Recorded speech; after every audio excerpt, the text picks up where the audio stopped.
বস্তুত তিনি রাজমহলের অধিক যান নাই, কিন্তু এই জয়ের সমুদায় বাহাদুরি আপনার বোধ করিয়া মহাসমারোহে মুর্শিদাবাদ প্রত্যাগমন করিলেন। এক্ষণে পুনর্বার ইংরেজদিগের বিষয় আরম্ভ হইতেছে।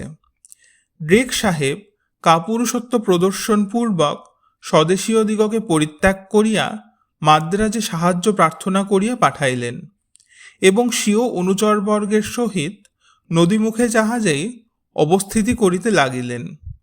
তথায় অনেক ব্যক্তি রোগাভিভূত হইয়া প্রাণত্যাগ করিল। কলিকাতার এই দুর্ঘটনার সংবাদ মাদ্রাজে পৌঁছিলে তথাকার গভর্নর ও কাউন্সিলর সাহেবরা যৎপরনাস্তি ব্যাকুল হইলেন এবং চারিদিক বিপদ সাগর দেখিতে লাগিলেন।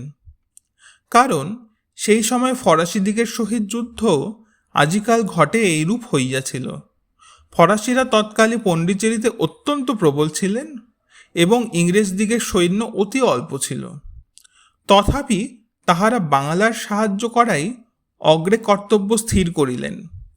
অনন্তর তাহারা অতি ত্বরায় কতিপয় যুদ্ধজাহাজ ও কিছু সৈন্য সংগ্রহ করিলেন এবং অ্যাডমিরাল ওয়াটসন সাহেবকে জাহাজের কর্তৃত্ব দিয়া এবং কর্নেল ক্লাইভ সাহেবকে সৈন্যাধ্যক্ষ করিয়া বাংলায় পাঠাইলেন।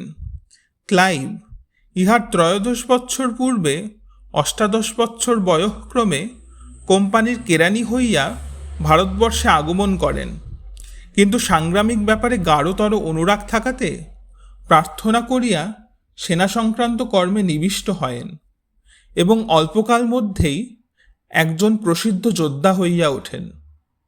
তিনি বয়সে যুবা কিন্তু অভিজ্ঞতাতে বৃদ্ধ হইয়াছিলেন।